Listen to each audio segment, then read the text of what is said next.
भाजपा परिवार में कार्यकर्ताओं की वैल्यू है, इज्जत है और सबको भाजपा जोड़ के चलती है।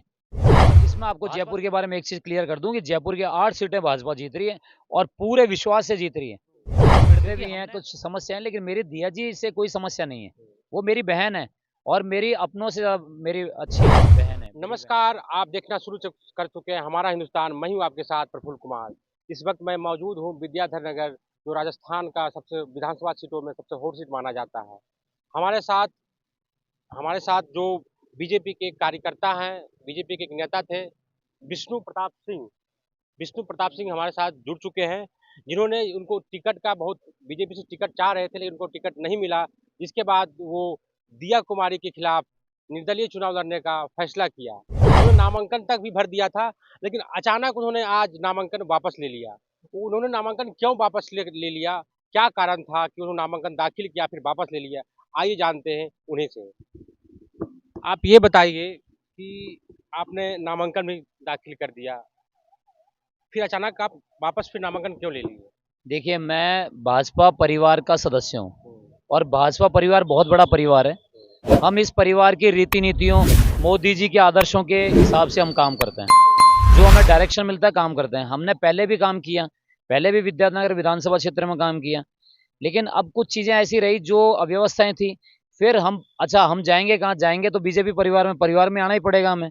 तो हमारे लिए गर्व की बात है। मेरी बड़ी बहन है दिया कुमारी जी, उनसे मेरी बात हुई और उनके आशीर्वाद से ही मैं वापस पुनः परिवार में हूँ और हमारी यही कामना है कि हम अच्छे वोटों से बड़ी बहन को अच्छे वोटों से जिताएं। आप ये बताइए कि नामांकन वापस कब लिए, जब दिया कुमारी जी आपको फोन किए कि उनसे आपसे संपर्क किए कि आप ही फिर उनसे संपर्क किए? देखिए, ऐसा संपर्क वाली बात नहीं है। भाजपा परिवार में कोई रूठने मनाने वाली बातें नहीं है। हम सब भाजपा परिवार के मेंबर हैं हम सब, और हमें गर्व ये होता है कि हमारे सीनियर्स हमारा सम्मान करते हैं।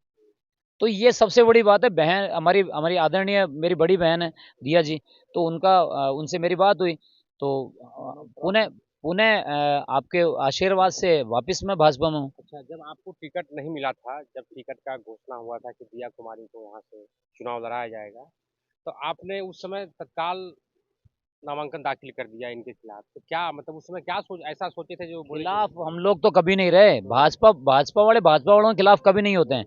परिवार है, परिवार में बर्तन भिड़ते भी हैं, कुछ समस्याएं, लेकिन मेरी दिया जी से कोई समस्या नहीं है। वो मेरी बहन है और मेरी अपनों से मेरी अच्छी बहन है, बड़ी बहन है, तो हम सम्मान करते हैं उनका। हमें ऐसा कुछ भी नहीं है। मेरा परिवार है, ये भाजपा परिवार है। आप दिया कुमारी का यहाँ पर समर्थन किए हैं, तो क्या लग रहा है दिया कुमारी को आप विधायक के रूप में देखना चाहते हैं या मुख्यमंत्री के रूप में देखना चाहते देखिए, मैं आपको एक चीज बताऊं, पहले तो हम उन्हें अच्छे वोटों से जिताएंगे। पहले तो कमल अच्छे वोटों से खिलाएंगे, हैं? ठीक है। उसके बाद में हम चाहते हैं हमारी हमारी बड़ी बहन सीएम बने। हम तो खुद चाहते हैं और पूरा विद्याधर नगर चाहता है। और विद्याधर नगर एक है, पूरे विद्याधर नगर में इस बार लोगों में जोश है और हम जोश लेके आएंगे। जो हमने काम किया है वो काम अब जनता के बीच में हमने काम किए हैं, तो जोश लाएंगे। बाकी हम चाहते हैं कि हमारी बड़ी बहन भावी मुख्यमंत्री बने। आप ये बताइए कि खासकर जो जयपुर हाँ जयपुर का ही एक सीट है ना, विद्याधर नगर। तो जयपुर में 7 या 8 विधानसभा क्षेत्र यहाँ पे है ना, 8 विधानसभा क्षेत्र है। इस बार दिया कुमारी का कितना प्रभाव यहाँ पर देखने को मिलेगा? कितनी सीट भी यहाँ पे 8 में से बीजेपी जीतने वाली है? देखिए, मैं आपको एक चीज बताऊं, दिया जी का प्रभाव बहुत अच्छा है और उनकी सरलता बहुत अच्छी है, जिससे लोग प्रभावित होते हैं और वो बिल्कुल सटीक बात बोलते हैं। यहाँ विद्यानगर के विकास की बात करते हैं। महिलाओं के उत्पीड़न को लेके उन्होंने काफी उन्होंने सतर्कता बरती है। महिलाओं के विकास की बात करते हैं। यहाँ पर वो खुद चाहते हैं कि इस क्षेत्र का विकास हो, इस क्षेत्र में हॉस्पिटल हो, इस क्षेत्र में बीसलपुर का पानी आए, सड़कें ठीक हो, सब दिया जी चाहते हैं और ये सब काम अब होगा। और इसमें आपको जयपुर के बारे में एक चीज क्लियर कर दूं कि जयपुर की 8 सीटें भाजपा जीत रही है और पूरे विश्वास से जीत रही है, क्योंकि हमको काम करना है। बीजेपी धर्म पे काम करती है और बीजेपी कर्म पे भी काम करती है, तो हम फाउंडेशन पे काम करते हैं। हम काम करेंगे इस बार। आप ये बताइए कि आपके बगल का जो राजवर्धन सिंह राठौर भी चुनाव लड़ रहे हैं, वो जयपुर जयपुर शायद ग्रामीण से वो सांसद भी वहाँ वर्तमान में है। उनका प्रभाव क्या वहाँ देखने को मिला? देखिए, राज्यवर्धन सिंह जी बहुत सरल और नेक इंसान है, बहुत अच्छे इंसान है। राज्यवर्धन सिंह जी सेंट्रल मिनिस्टर भी रहे, राज्यवर्धन सिंह जी सांसद भी रहे और राज्यवर्धन सिंह जी इस बार एमएलए का इलेक्शन लड़ रहे हैं, चुनाव प्रत्याशी में। मैं आपसे इतना से कहना चाहता हूँ, राज्यवर्धन सिंह जी बहुत सरल और बहुत अच्छे इंसान है, वो जीतेंगे। अच्छे वोटों से जीतेंगे राज्यवर्धन सिंह जी। कुछ समीकरण, कुछ परेशानियां होती है, स्टार्टिंग में होती है, धीरे धीरे वो भी स्वतः समाप्त हो जाएगी, बागी भी मानेंगे। मतलब आप ये बताइए, बागी के रूप में आप ही निर्दलीय पर्चा भरा था, बाद में वापस ले लिए।